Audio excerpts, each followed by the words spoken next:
John chapter 5, యోహాను అధ్యాయం 5 1 to 18. त्याचे 1 ते 18. John chapter 5, యోహాను అధ్యాయం 5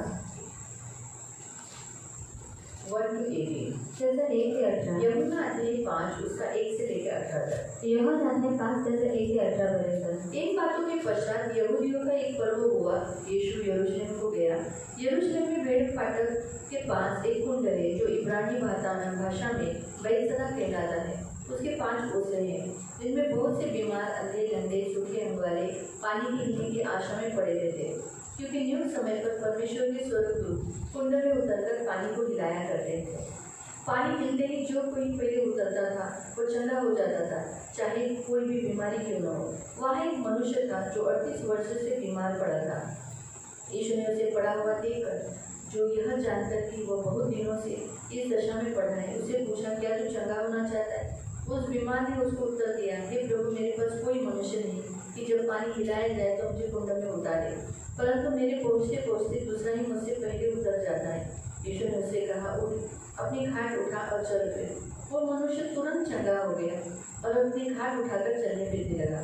वह सब्त का दिन था, इसलिए यहूदी उससे जो चंगा हुआ था कहने लगे, आज तो सब्त का दिन है, तुझे खाट उठाना उचित नहीं। उसने उन्हें उत्तर दिया, जिसने मुझे चंगा किया है उसी ने मुझसे कहा, अपने खाट उठा और चल फिर। उन्होंने उससे पूछा, वो कौन मनुष्य है जिसने मुझसे कहा, खाट उठा और चल फिर? परंतु जो चंगा हो गया था वो नहीं जानता था कि वो कौन है, क्योंकि उस जगह में भीड़ होने के कारण यीशु वहाँ से हट गया था। इन बातों के बाद वह यीशु को मंदिर में मिला। यीशु ने उससे कहा, देख, तू चंगा हो गया है, फिर से पाप मत करना, ऐसा न हो कि इसे कोई भारी विपत्ति तुझ पर आ पड़े। उस मनुष्य ने जाकर यहूदियों से कह दिया, जिसने मुझे चंगा किया वो यीशु है। इस कारण यहूदी यीशु को सताने लगे, क्योंकि वो ऐसे काम सब्त के दिन में करता था। इस पर यीशु ने उससे कहा, मेरा पिता अब तक काम करता है, मैं भी काम करता हूँ। इस कारण यहूदी और भी अधिक उसे मार डालने का प्रयत्न करने लगे, क्योंकि वह न केवल सब्त के दिन की विधि तोड़ता था, परंतु परमेश्वर को अपना पिता कहकर अपने आप को परमेश्वर के तुल्य भी ठहराता था। त्यानंतर यहुद्यांचा सण होता, तेव्हा येशू वर यरूशलेमस गेला.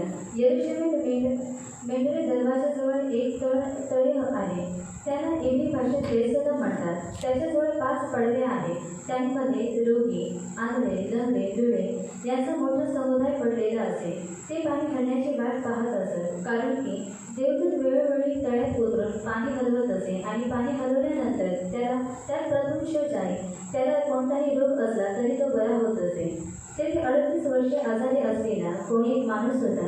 येशूने त्याला पडलेले पाहिले आणि त्याला तसे पडून आता बराच काळ लुटला आहे हे ओळखून त्याला म्हटले, तुला बरे होण्याची इच्छा आहे काय?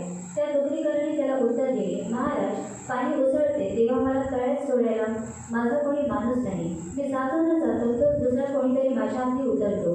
येशू त्याला म्हणाला, उठ, आपली बास उचलून घेऊन चालू लाग. लगेचच तो माणूस बरा झाला व आपली बास उचलून चालू लागला. त्या दिवशी शब्बात होता. यावरून यहूदी त्या बऱ्या झालेल्या माणसाला म्हणाले, आज शब्बात आहे, बास उचलणे तुला योग्य नाही. त्याने त्यांना उत्तर दिले, ज्याने मला बरे केले त्यानेच मला सांगितले की आपली बास उचलून घेऊन चालू लाग.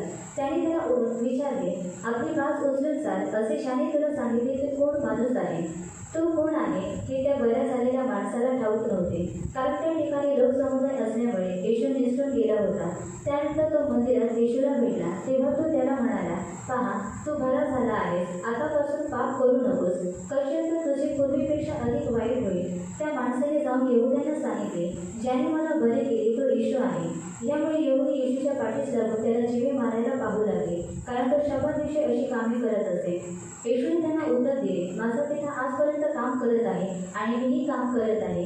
यामुळे तर यहूदी त्याला जीवे मारण्याची अधिकच खटपट करू लागले, कारण तो शब्बात मोडत असे. इतकेच नाही तर देवाला आपला पिता म्हणून स्वतःला देवासमान करत असे. आपण प्रार्थना करू. पवित्र पिता, हम आपको धन्यवाद देते हैं वचन की सेवा को आपके हाथों में देते हैं। आपका वचन क्या ही सुंदर, क्या ही पवित्र, क्या ही शुद्ध है, इसलिए वचन हम ध्यान से सुनने के लिए और जो हम सुनते हुए पालन करने के लिए तो सहायता करना, दया रखना, वचन का अर्थ समझने के लिए मदद करना। जो हम सुनते प्रभु हमें समझने के लिए और वैसे हमें ज्ञान आने के लिए हमें तो मदद करना, यीशु के नाम से, आमीन। Praise the Lord. इस 5वें अध्याय में जो यूहन्ना के इस 5वें अध्याय में परमेश्वर सबसे पहला पॉइंट आपको बताना चाहता है कि यीशु मसीह ने ना कोई शब्द को तोड़ा है है, ना ही परमेश्वर का अपमान किया है। आणि योहानाच्या 5 मध्ये देवाचं वचन तुम्हाला हे सांगतं की येशूने शब्बात दिवस तोडलेला नाही आणि कधी त्याने देवाचा अपमान सुद्धा केलेला सबसे नाही। पहला पॉइंट मैं आपको बताती हूँ कि उसने जैसे यहाँ यहूदी लोगों ने उस पर विश्वास नहीं रखा। आणि सगळ्यात पहिले मी तुम्हाला सांगते की यहूदी लोकांनी त्याच्यावरती विश्वास आज ठेवला यहूदी नाही। जैसे इस संसार में ऐसे बहुत से लोग हैं जो यीशु पर विश्वास नहीं करते, चिन्ह चमत्कार देखते, अद्भुत काम देखते। अभी जैसे इस 38 साल के व्यक्ति को चंगा हुआ देखने के बाद, इस मिराकल को देखने के बाद वाहवाह करनी चाहिए, परमेश्वर की स्तुति करनी चाहिए।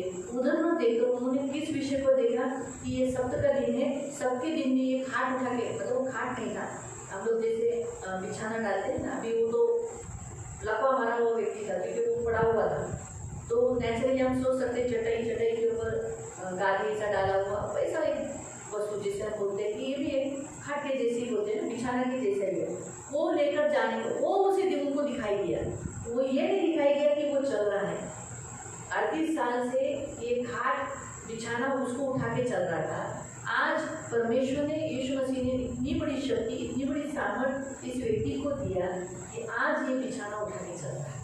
आणि 38 वर्षांपासून तो स्वतःचा बिछाना घेऊन चालत होता, परंतु येशूने त्याला एवढं शक्ती आणि सामर्थ्य दिलेलं आहे की आज तो स्वतः चालत आहे और वो भी बिछाना लेके चल रहा है। आणि तो सुद्धा स्वतःचा वो बिछाना जो बिछाना 38 साल से लेके चला रहा था, आणि जो बिछाना त्याला 38 वर्षांपासून घेऊन चालत होता आज प्रभु की दया से वो बिछाना उठा के चल रहा है। आणि आज देवाच्या दयेने तो बिछाना उचलून चालत आहे। लोगों को पहली बात मैं आपको बताना चाहती हूँ, लोग ये विश्वास क्यों नहीं करते? आणि पहिली गोष्ट मी तुम्हाला सांगते की लोक हा विश्वास करत का उसका नाही कारण है वो अंधे हैं, आणि त्याचं कारण आहे कारण ते लोक आंधळे आहेत आत्मिक आंखें बंद है, आणि त्यांचे जे आत्मिक डोळे आहेत ते बंद सत्य आहेत नहीं समझ पाते। आणि ते लोक सत्य ओळखत नाही। इसीलिए उनकी आंखों के सामने, क्योंकि वो चुने हुए नहीं है, परमेश्वर ने अभी तक उनकी आंखें खोली नहीं है, उनके ऊपर परमेश्वर का प्रकाश अभी तक चमका नहीं कि वो सत्य को जाने, इसलिए वो समझ नहीं पाते। आणि ती लोक निवडलेली नाहीत आणि अजूनपर्यंत सत्याचा प्रकाश त्यांच्यावरती चमकलेला नाही की त्यांनी येशूला ओळखावं। इसलिए आपके घर में भी, आपके अड़ोस पड़ोस में भी बहुत सारे लोग ऐसे होंगे जिन्होंने चमत्कार देखे, मसीह का काम सुना है, मसीह का उद्धार देखा है, मसीह के बारे में सुना है, लेकिन फिर भी वो अभी भी वैसे ही है और वो मसीह का विरोध करते हैं। आणि तुमच्या घरामध्ये किंवा तुमच्या शेजारी सुद्धा अशी लोक असतील ज्यांनी येशूचे चमत्कार पाहिले असेल तरी सुद्धा ती लोक अजून सुद्धा तसेच आहेत। तो आपको ऐसा लगता होगा ना, एवढा चांगला येशू आहे, लोक येशूवर का विश्वास ठेवत नाही, एवढा चांगला येशूची का बुराई करतात, का येशूच्या विरोधात असतात? और इतना ही अच्छा यीशु के विरुद्ध में ये लोग क्यों है, यीशु की बुराई क्यों करते हैं? त्याचं कारण हे आहे कारण त्यांचे डोळे अजून आंधळे आहेत, और उसका कारण ये कि उनकी जो आंखें अभी तक अंधी है मनाची पट्टी उघडली नाही और उनकी जो मन की पट्टी अभी तक खुली नहीं म्हणून है त्यांना सत्य कळत नाही। और इसी कारण उनको सत्य मालूम नहीं गलती पड़ता। कराच्या पत्रानुसार अंधारात प्रकाश त्यांच्यावर चमकला नाही, और गलतियों की बदली के अनुसार अंधकार में उनके ऊपर प्रकाश नहीं चमका आपण है पण त्याच्यातच होतो, और हम भी उसी में थे। पण आज आपल्यावर देवाचा प्रकाश चमकला आहे, लेकिन आज हमारे ऊपर परमेश्वर का प्रकाश म्हणून चमका है आपल्याला सत्य कळते। और इसी कारण हमको सत्य आज मालूम पड़ता आपल्याला है येशू कळतोय, और आज हमें यीशु मसीह मालूम पड़ता आपला है देव आहे, और कितना अच्छा हे परमेश्वर आपल्याला है कळायला लागले, और ये हमको समझ में आ गया म्हणून है आपण मूर्त्या सगळ्या सोडून आज येशूच्या मागे चालतो। और इसी कारण सब मूर्ति को छोड़कर हम यीशु के पीछे चलते तर हैं। हा पहिला मुद्दा। और ये पहला मुद्दा है। दुसरा मुद्दा मी सांगते की येशू हा स्वयं देव आहे। और दूसरा मुद्दा मैं आपको बताती हूँ कि यीशु स्वयं परमेश्वर है। तर त्याने जसं लोक म्हणतात हा देवाच्या तुल्य स्वतःला ठरवतो, जसं यहूदी लोगों ने कहा कि इसने अपने आप को परमेश्वर के तुल्य ठहराया, वो परमेश्वर ही है।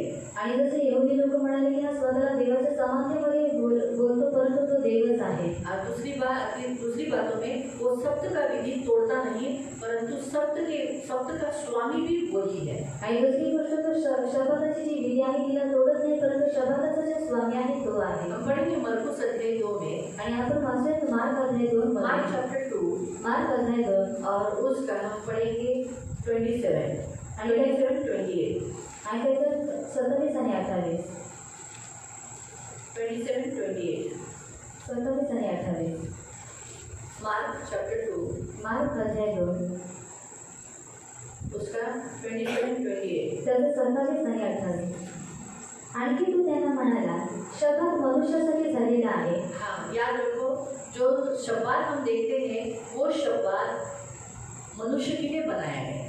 आणि जो शब्द आपण पाहतो तो शब्द पहला मनुष्यासाठी इंसान बनाया है आणि पहिले मनुष्य बनवण्यात और आलेला आहे इंसान के लिए शब्बात बनाया है, आणि मनुष्यासाठी शब्द बनवण्यात शब्बात आलेला के आहे लिए इंसान नहीं बनाया। आणि शब्दासाठी मनुष्य बनवण्यात नाही आला। आज जो कुछ मनुष्य की जब रचना होने से पहले जो कुछ बनाया गया, 5 दिन तक वो सब मनुष्य के लिए बनाए। आणि मनुष्याची रचना होण्याच्या अगोदर 5 दिवसांपर्यंत जे काही बनवण्यात आलं ते सर्व काही मनुष्यासाठी आहे।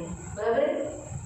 लेकिन 7वें दिन जो परमेश्वर ने बनाया शब्बात, आणि 7व्या दिवशी देवाने जो शब्बात दिवस बनवला वो मनुष्य के लिए बनाया। आणि तो मनुष्यासाठी बनवलेला आहे। मनुष्य शब्बात के लिए नहीं बनाया। आणि मनुष्य हा शब्बात दिवसासाठी बनवलेला इसलिए नाही। यहाँ पर प्रभु कहता है, आणि म्हणून इथे देव म्हणतो जैसे शब्बात मनुष्यासाठी झालेला आहे। हाँ, शब्बात जो दिन है वो मनुष्य के लिए बनाया है। मनुष्य शब्बातासाठी झालेला नाही। मनुष्य शब्बात के लिए नहीं बनाया गया है। म्हणून मनुष्याचा पुत्र शब्बाताचाही प्रभू आहे। इसीलिए मनुष्य का पुत्र शब्बात दिन का भी स्वामी है। इसलिए वो शब्बात तोड़ता नहीं है, परंतु उस समय पर जो चिन्ह चमत्कार, चंगाई देना, छुटकारा देना, आशीष देना, मतलब क्या है उसका मैं आपको अर्थ बताती हूँ। शब्बात का अर्थ जो मीनिंग है उसे कहते हैं आराम, विश्राम। आणि शब्बाताचा अर्थ आहे की विसावा घेणं। तो जब लोग शब्बात के दिन में आते हैं, आणि जेव्हा लोक शब्बाताच्या दिवशी येतात, यीशु ने वही काम किया जो देने का, उस जो शब्बात का जो मेन उद्देश्य क्या था कि मनुष्य आराम पाए। आणि शब्बाताचा मुख्य उद्देश काय होता की मनुष्याने आराम प्राप्त करावा। तो ये जो लोग बीमार थे, ये आराम थे क्या उनको? आणि हे जे लोक आजारी होते त्यांना आराम होता का? नहीं। नहीं। बूढ़ी स्त्री जो शब्बात दिन में चर्च में आई थी, वो आराम थी क्या? 18 साल से वो पीड़ित थी, वो आराम था उसको? 18 साल से वो उसके ऊपर बैठकर उसको चला रहा था, पीड़ित कर रहा था, वो आराम थी? उसको आराम था? आणि तिला आराम होता का? जब यीशु आया, आणि जेव्हा येशू आला, उसने यीशु के साथ आराम किया, आणि जेव्हा तिने येशूसोबत आराम केला, तब यीशु ने उसके हाथ उसको विश्राम दिया, आणि तेव्हा येशूने तिला विसावा दिला, उसको उस कुबड़ से मुक्त किया। आणि तिला त्या कोपरापासून मुक्त केलं। वैसे ही अन्य सभी लोग, जैसे आज ही हम देखते 38 साल का व्यक्ति, आणि आज आपण पाहतो 38 वर्षांपासूनचा व्यक्ती, वो उसे प्रभु ने खुद देखा कि ये चंगा होना चाहता है लेकिन उसको कोई मदद नहीं। यीशु उसको खुद आराम देने आया। आणि त्याला येशूने स्वतःहून पाहिलं की याला आरोग्य प्राप्त करण्याची इच्छा आहे, परंतु त्याला आराम नाही, आणि येशू त्याला आराम देण्यासाठी आलेला। तो शब्बात दिन में यीशु जो चंगाई दे रहा था, क्योंकि शब्बात का वो स्वामी है, आणि शब्बात दिवशी येशू जो त्यांना आरोग्य देत होता कारण तो शब्बाताचा स्वामी आहे, वो उसका मालिक है। आणि तो त्याचा स्वामी और आहे। इसीलिए वो शब्बात दिन में जिस इंसान के लिए शब्बात बनाया गया, वो शब्बात के दिन में उन लोगों को आराम दे रहा है। आणि म्हणून जो शब्बात दिवस मनुष्यासाठी बनवण्यात आलेला आहे, त्या शब्बात दिवशी तो मनुष्यांना आरोग्य देत आहे। इसीलिए जितने आप लोग जब शब्बात दिन में आते हो, तो सबसे पहले आपका परमेश्वर दुख दूर करता है, दुष्टात्मा से आपके सारे जो बंधन है वो तोड़ देता है, आपको छुटकारा देता है, आपको चंगाई देता है, आपको आशीष देता है, आपको एकदम फ्रेश कर देता है। आणि म्हणून जेव्हा तुम्ही शब्बात दिवशी येता तेव्हा तुमचं दुःख दूर करतो, तुमचे जे काही आजारपण आहे त्याच्यापासून तो तुम्हाला आरोग्य देतो आणि तो तुम्हाला ताजातवाना करतो। Hallelujah, hallelujah, hallelujah, hallelujah. इसलिए प्रियो याद रखो, शब्बात के दिन में हम जब प्रभु के पास आते हैं तो प्रभु हमें चंगाई, छुटकारा, शांति, आराम देता है। आणि म्हणून जेव्हा आपण शब्बाताच्या दिवशी देवाकडे येतो तेव्हा आपल्याला शांती, आराम आणि आरोग्य ये देतो। बात सच है कि शब्बात दिन में काम करने को मना था, आणि ही खरी गोष्ट आहे की शब्बात दिवशी काम करायला मना होतं, लेकिन जब प्रभु कुछ हमें काम देता है वो करना पाप नहीं है। आणि जेव्हा देव आपल्याला काही काम देतो ते करणं पाप तो नाही। इसलिए याजक लोग जो सेवा करते हैं आणि म्हणून जेव्हा याचे लोक सेवा शब्बात करतात दिन में, आणि शब्बात वो दिवशी पाप नहीं गिना जाता। आणि ते पापामध्ये गणण्यात नाही। इसलिए जब आप सेवा करने के लिए प्रभु के चरणों में आते हैं, शब्बात दिन में घर में ही बैठे नहीं रहना, उस काल में उनको घर में ही बैठे रहने का था, आराधनालय में जाने का, घर में ही बैठे रहने का। लेकिन अभी ऐसा नहीं है। अभी प्रभु चाहता है कि आप शब्बात दिन में चर्च में आए, प्रभु की सेवा करें, प्रभु के निकट आए। आणि आता देवाची इच्छा आहे की तुम्ही शब्बात दिवशी चर्चमध्ये यावं, देवाची सेवा करावी आणि देवाच्या जवळ यावं। अभी तीसरा पॉइंट, आणि तिसरा मुद्दा, पहला पॉइंट क्या है? आणि पहिला मुद्दा काय आहे?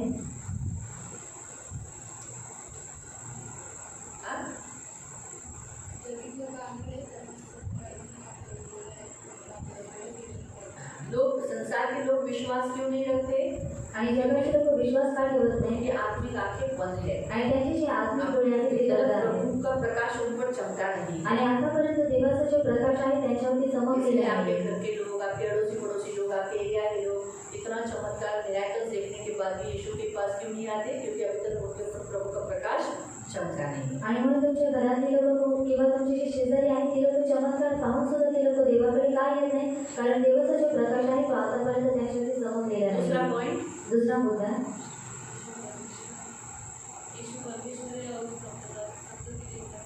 हाँ, वो परमेश्वर के तुल्य है, वो स्वयं परमेश्वर है और वो शब्बात दिन का भी प्रभु है।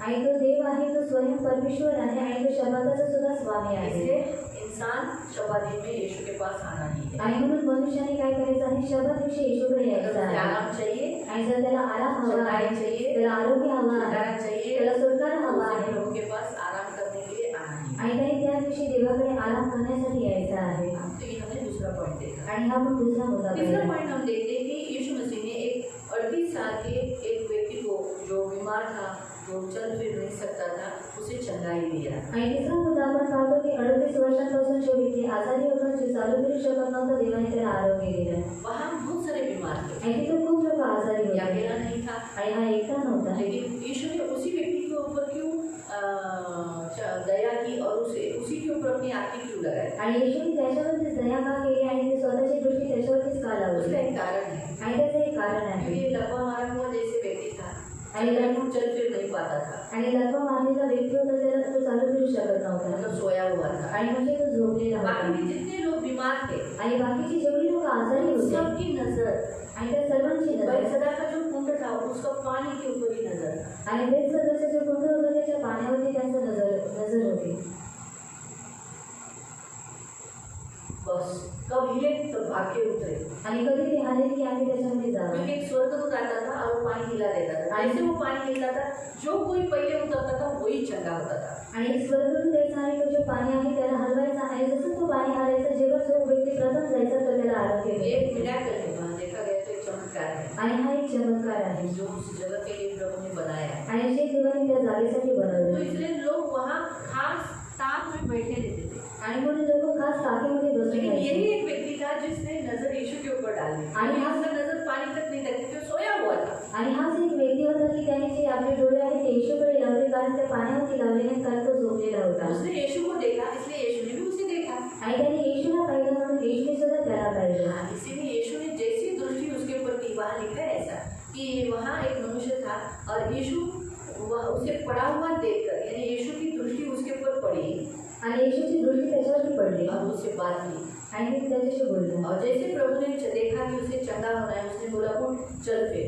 आणि जसं येशूने पाहिलं की त्याला आरोग्य प्राप्त करायचं आहे, तो म्हणाला तू उठ आणि चालू केला और अपना खाट उठा। आणि स्वतःची जी गाज आहे तिला तो उचलून चालला. पूरा जो शरीर जिसमें कोई ताकत नहीं थी, आणि त्याचं जे पूर्ण शरीर ज्याच्यामध्ये काही ताकद नव्हती उसे खुद को महसूस होने लगा कि मेरा बदन में ताकत आ गई। आणि त्याला स्वतःला जाणीव झाली की माझ्या शरीरामध्ये ताकद आलेली आहे.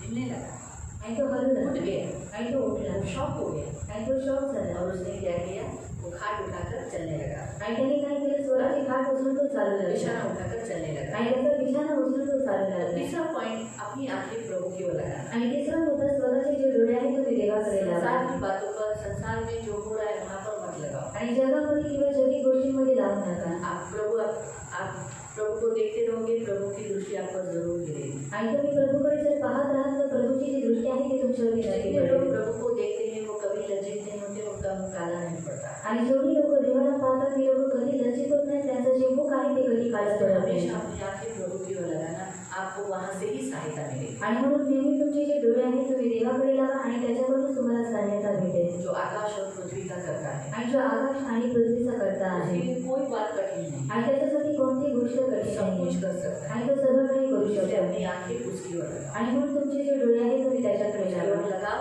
आणि त्याच्याकडे लावा. देखो प्रभु आपकी सब कुछ मदद पूरी करेगा। आणि बघा देव तुमची सर्व काही मदत करेल.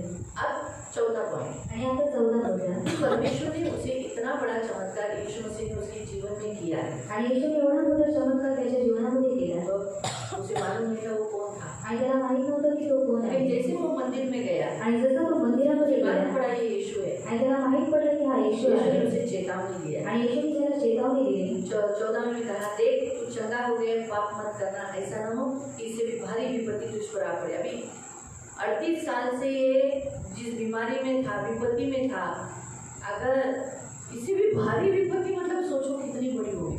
आणि 38 वर्षांपासून तो आजारपणामध्ये होता आणि याच्यापेक्षा भारी विपत्ती म्हणजे तुम्ही विचार करा. तो इसने क्या करना चाहिए था? आणि याने काय करायला हवं अपने आप को होतं. सुरक्षित रखना चाहिए ना। आणि स्वतःला त्याने सुरक्षित ठेवायला पाहिजे. उसने जाके यहूदियों को बता दिया कि यीशु कौन है। आणि त्याने जाऊन यहुदी लोकांना सांगितलं की येशू कोण आहे. मुझे जिसने चंगा किया वो यीशु है। आणि मला ज्याने आरोग्य दिलेलं आहे तो येशू याद आहे. रखो, जब इसका पहला पॉइंट क्या है? आणि पहिला मुद्दा काय आहे? अन्य जाति जो यीशु पर विश्वास नहीं रखते, आणि अन्य जाती लोक येशूवरती विश्वास ठेवत नाही उनके ऊपर प्रकाश चमकता नहीं, इसलिए वो यीशु के पास आते हैं। आणि त्यांच्यावरती प्रकाश चमकलेला नाही म्हणून ते लोक येशूकडे येत नाही। दूसरा, हमारा प्रभु यीशु परमेश्वर है और वो शब्बात का परमेश्वर है। आणि दुसरा, आपला परमेश्वर हा देव आहे आणि तो शब्दाचा धनी आहे। तीसरा, हमारी आंखें उसकी ओर लगानी है, हमें सब कुछ उससे मिलेगा। आणि तिसरं, आपले जे डोळे आहेत त्याच्याकडे लावायचं आहे, आपल्याला सर्व काही त्याच्याकडून मिळेल। चौथा, जिस परमेश्वर ने हमें चंगाई दिया, जीवन दिया, छुटकारा दिया, उसके विरोध में पाप मत करो। आणि चौथं, ज्या देवाने आपल्याला जीवन दिलेलं आहे, आरोग्य दिलेलं आहे, छुटकारा दिलेला आहे, त्याच्या विरोधामध्ये पाप करू नका। याद रखो, इसको इतना प्रभु ने चंगाई दिया, छुटकारा दिया, 38 साल से लेटा हुआ था, उसमें से उसको मुक्त किया। सचमुच उसने यीशु का नाम वहाँ जाकर नहीं बताना चाहिए था, उसने लोगों को बताना चाहिए था मुझे यीशु ने चंगाई दिया। लेकिन जो उस पर डाह कर रहे थे, जो उसके ऊपर बुराई कर रहे थे, जो उसके शत्रु थे, उन्हें जाकर नहीं बताना चाहिए था। आणि त्यांनी लोकांना जाऊन सांगितलं पाहिजे होतं, परंतु जी व्यक्ती त्याच्यावरती डाह करत होती, त्याच्या विरोधामध्ये होते, त्यांना जाऊन सांगितलं नव्हतं। सचमुच उसको आगे जाके जरूर बड़ी विपत्ति का सामना करना पड़ा आणि बरोबर त्याला पुढे जाऊन मोठ्या विपत्तीचा सामना करावा लागला। तो प्रभु आज हमसे भी यही कहता है कि हम प्रभु के साथ गद्दारी नहीं करें, आणि त्यांना आज देव सुद्धा आपल्याला हेच म्हणतो की आपण देवासोबत गद्दारी करू उसके नये साथ विरोधी ना हो, आणि आपण त्याच्या विरोधामध्ये हम जाऊ उसके नये अगेंस्ट में पाप नहीं करें। आणि आपण त्याच्या विरोधामध्ये पाप करू नये। हमने हमारा जो शत्रु है, हमारा शत्रु कौन है? यीशु का शत्रु कौन है? आणि येशूचा शत्रू कोण आहे? शैतान का राज्य। आणि शैतानाचं तो राज्य। वहाँ जाकर हम उसका काम नहीं करें। आणि तिथे जाऊन आपण त्याचं काम करू नये। ये व्यक्ति उसके पास गया, आणि हा व्यक्ती त्याच्या जवळ गेला वो लोग आएंगे इसके पास। आणि ते व्यक्ती आले का याच्या जवळ? जैसे मालूम पड़ा यीशु मंदिर में है, यीशु ने मुझे चंगाई दिया, ये खुद उनके पास गया। आणि जसं त्याला माहीत पडलं येशू मंदिरामध्ये आहे, येशूने मला आरोग्य दिलेलं आहे, स्वतःहून त्यांच्याकडे गेला और उधर जाके बताया कि यीशु ने मुझे चंगाई दिया। आणि तिथे जाऊन त्याने सांगितलं की येशूने मला आरोग्य तो दिलं। आज हमारा परमेश्वर भी हमसे यही कहता है आणि आज आपला देव सुद्धा आपल्याला हेच सांगतो कि हम परमेश्वर का राज्य का लेकर, आशीष लेकर हम जाकर शैतान के राज्य में जाकर शैतान को नहीं बताना है, या परमेश्वर यीशु मसीह के अगेंस्ट में कोई काम नहीं करना है। आणि आपण देवाचा आशीर्वाद घेऊन आपण शैतानाच्या राज्यामध्ये जायचं नाही किंवा देवाच्या विरोधामध्ये कोणतंही काम करायचं नहीं नाही, तो विपत्ति का सामना करना पड़ेगा। आणि नाहीतर विपत्तीचा सामना करावा लागेल। याद रखो, आणि लक्षात जब ठेवा, परमेश्वर हमें चंगाई देता है, छुटकारा देता है, मुक्ति देता है, लेकिन अगर हम उसके अगेंस्ट में, उसके देश, उसके राज्य के अगेंस्ट में, यीशु के अगेंस्ट में हम जब कोई काम करते हैं तो हम पर जरूर विपत्ति आती है। आणि जेव्हा देव आपल्याला आरोग्य देतो, चंगाई देतो, छुटकारा देतो, आणि जेव्हा आपण त्याच्या विरोधामध्ये काही कामं करतो तो प्रभु विपत्ति देता है। आणि तेव्हा देव विपत्ती देतो। यीशु ने कहा, आणि यीशु म्हणाला, की स्त्री से, आणि त्या व्यभिचारी स्त्रीचे, मुझे किसी ने दंड नहीं किया, आणि तुला कोणी दंड दिला मैं भी नाही, दंड नहीं देता। आणि मी सुद्धा तुला दंड देते। लेकिन आगे क्या बोला? आणि पुढे काय सांगितलं? जा फिर से पाप मत कर। आणि जा आणि तू पुन्हा पाप करू तो यीशु नको। की यही इच्छा रहती। 5वां पॉइंट, प्रभु हमें जब जीवन देता है तो हम वापस पाप नहीं करें। आणि पाचवा बोला की देव जेव्हा आपल्याला जीवन देतो, आपण पुन्हा पाप करू नये। यहाँ पर भी यीशु ने कहा फिर से पाप मत करना, मतलब वो 38 साल का व्यक्ति जो बीमार था, उसने पाप किया था, उसके कारण वो 38 साल से बिछाने पे था। आणि देव त्याला म्हणतो की तू पुन्हा जाऊन पाप करू नको, कारण त्याने पाप केला होता म्हणून तो 38 वर्षांपासून उसके होता। पाप की सजा उसे 38 साल मिली। आणि त्याच्या पापाची जी शिक्षा आहे त्याला 38 वर्षांपर्यंत भेटली। इसलिए प्रभु ने कहा अब तो पाप नहीं करना।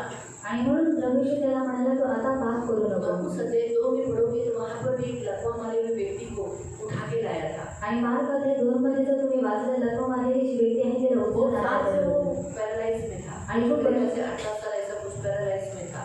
आणि खूप वर्षांपासून तो पॅरालाइज मध्ये होता। फिर क्या हुआ?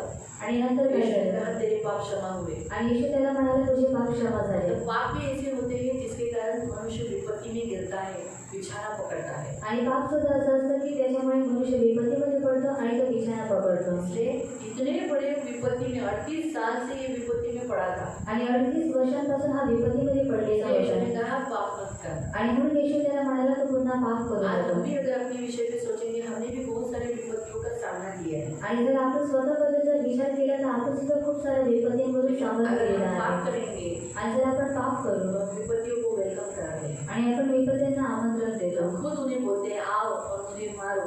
आणि आपण स्वतः त्यांना बोलतो की तुम्ही या आणि मला मारा। इसलिए जागरूक रहो, आणि म्हणून जागरूक राहा विपत्तियों को मौका मत दो। आणि विपत्त्यांना तुम्ही संधी देऊ दंड नका। देने वाले के हाथ में अपने आप को मत सौंपो, आणि दंड देणाऱ्याच्या हातामध्ये तुम्ही स्वतःला सोपू नका ताकि वो आपको दंड दे। आणि त्याने तुम्हाला दंड द्यावा। दंड देने वाला कस के देता है, आणि जो दंड देणार आहे तो कसून देतो. क्यों? आणि का?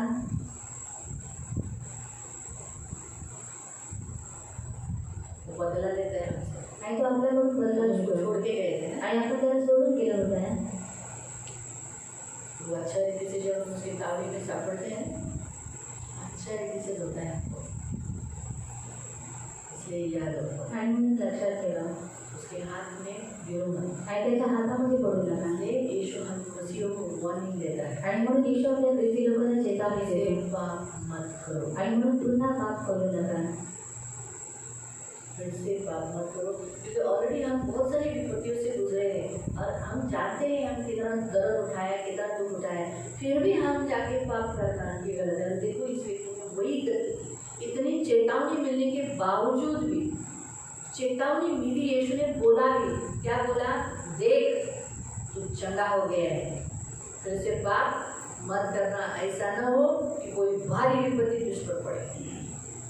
इतना वार्निंग दिया. आज मसीहों को वार्निंग दिया जाता है. आणि आज ख्रिस्ती लोकांना सुद्धा चेतावणी देण्यात येते. फिर भी मसीह लोग जैसे इसने हल्के में दिया वार्निंग. आणि जसं त्यांनी या चेतावणीला हलक्यामध्ये घेतलं, तो इसे हल्के में मत लो. आणि म्हणून हलक्यामध्ये बाइबल घेतलं. कहता है परमेश्वर की बातों को हल्के में मत लो. आणि बायबल म्हणतं की देवाच्या ज्या गोष्टी आहेत त्याला हलक्यामध्ये घेऊ नका. बाइबल ऐसा लिखा है, नीति वचन में लिखा है आणि नीतिसूत्रामध्ये देण्यात आलेला आहे. 30 अध्याय में. प्रोव्हर्ब्स नीतिसूत्रे 30 अध्याय अध्याय 3.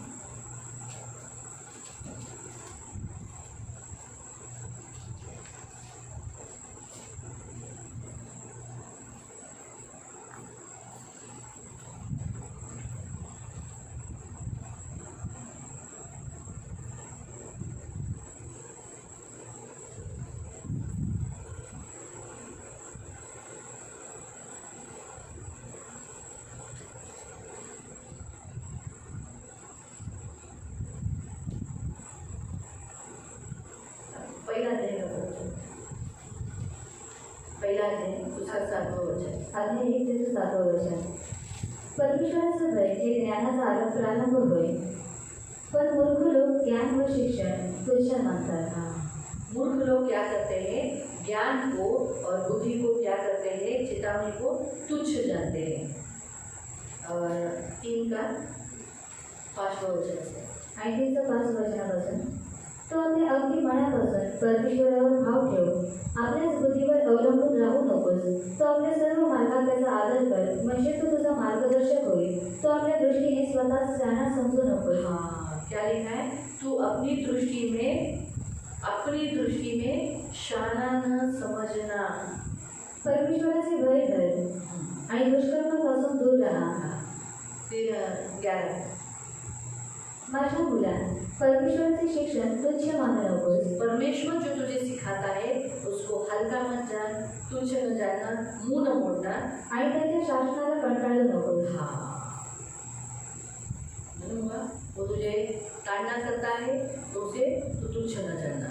आणि तो तुला शासन करतो म्हणून त्याला तुच्छ जाणं. परमेश्वर जब हमें कुछ भी चेतावनी देता है, हमें समझाता है, तो हम उसे हल्के में नहीं लेना. आणि देव जेव्हा आपल्याला काही चेतावणी देतो, आपल्याला समजते, आपण त्याला हलक्यामध्ये घेऊ नये. Be careful. आणि म्हणून काळजीपूर्वक राहा. प्रभु आपको आशीष. प्रभू तुम्हाला आशीर्वाद करू. आओ हम प्रार्थना. हे आपण प्रार्थना करू. पासे प्रभु आपको पाप नहीं करने की चेतावनी देता है. आणि आजपासून देव तुम्हाला पाप न करण्याची चेतावणी देतो. कोई भारी विपत्ति में आप न पड़ो, इसलिए जागरूक रहो. आणि कोणत्याही भारी विपत्तीमध्ये तुम्ही पडू नये म्हणून तुम्ही जागृत राहा. अपने आप को बचाओ. आणि स्वतःला वाचवा जागरूक रहो. आणि जागृत राहा. मसीह के विरोधी मत बनो. आणि ख्रिस्ताचे विरोधक बनू नका. शैतान के राज्य में जाकर गलत काम करने के लिए मत जाओ. आणि शैतानाच्या राज्यामध्ये चुकीचं काम करण्यासाठी जाऊ नका. प्रभु के बनकर प्रभु की सेवा करो. आणि प्रभूचं बनून प्रभूची सेवा करा. आपण प्रार्थना करूया. पवित्र पवित्र करुणामय प्रेमी पिता प्रभु यीशु के नाम से प्रभु मैं आपके सामने आती हूँ. आए हुए तेरे सभी बंदों को प्रभु तू आशीषित करना, अंत तक तेरे राज्य में बने रहने के लिए मदद करना. यीशु ही परमेश्वर है प्रभु, इसलिए इन्होंने विश्वास किया है. आज संसार ये विश्वास नहीं करता क्योंकि उनके ऊपर प्रकाश चमका नहीं है, लेकिन हम अंधकार में बैठे हुए लोगों के ऊपर प्रकाश चमका है. हमारे मन की पट्टी आपने खोल दी, इसलिए आज हम ये बात सत्य समझ पाए. धन्यवाद देते हैं इस बड़ी बात के लिए, बड़े चमत्कार के लिए कि हमारे मन को तुमने खोला, सत्य जानने के लिए मदद किया, अवसर दिया. थैंक यू जीसस, धन्यवाद बेटा। तो शब्द का प्रभु है प्रभु, और तेरी इच्छा है कि हम शब्द पालन करें प्रभु, और शब्द में प्रभु तेरे साथ आराम करें, तुझ में बने रहे। इसलिए इन सबको हमेशा शब्द दिन पालन करने के लिए तू मदद कर। मेरे पिता मेरे राजा प्रभु, इनकी आंखें मेरी आंखें हमेशा तेरी ओर लगे रहने के लिए मदद कर। हमारी सहायता तेरी ओर से ही मिलती है प्रभु, इसलिए इन सब की सुधि लेना प्रभु, और कभी भी प्रभु तेरे विरुद्ध कोई पाप नहीं करें। प्लीज कोई विपत्ति देने वाला, बदला देने वाला, इनको दंड देने वाले के हाथ में ये सौंपे गए, ऐसा कुछ भी काम नहीं करना। प्लीज प्रभु इनकी रक्षा करना, इनको बुद्धि देना, निर्बुद्धिपन इनका दूर करो प्रभु। निर्बुद्धिपन, मूर्खता इनके अंदर से निकाल देते हैं, सारी मूर्खता निर्बुद्धिपन इनके अंदर से निकाल कर इनके मन में बुद्धि भर देते हैं, परमेश्वर का ज्ञान भर देते हैं। और प्रभु जब तू चेतावनी देता है तो उसे हल्के में न लेने के लिए मदद कर, सहायता करना, इनकी सुधि लेना, इनकी रक्षा करना।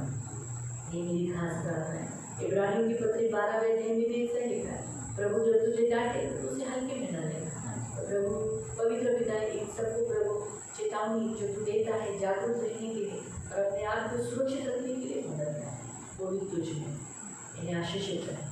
आज इनमें बहुत लोगों का शबा दिन की सारी आशीष है, करुणा दया, इनको फ्रेशनेस है, किसी चीज़ की कमी घटी होने नहीं देना, इनके काम धंधे में तू बरकत करना, किसी चीज़ की कमी घटी होने नहीं देना, इनका सारा कर्जा नहीं होने के लिए मदद करना, अद्भुत रीति से इस पृथ्वी से तुमने गड़ा हुआ धन देना प्रभु, इन्हें बहुत आशीषित करना, आंखों की पुतली के समान संभाले तेरे हाथों में देते हुए, जैसे लाए हमने से सुरक्षित से करते रहेगा प्रभु। इनमें बच्चे जो हैं उनकी रक्षा करना, दीर्घायुष्य देना, जवानों को आशीषित करना, आंखों की पुतली के समान संभालेगा, रक्षा करना। उनके शरीर का एक एक अवयव तूने चंगा किया है, हर्ष रुष्ट रहे, सदा निरोगी। धन्यवाद प्रभु यीशु के नाम से प्रार्थना कर, आमीन।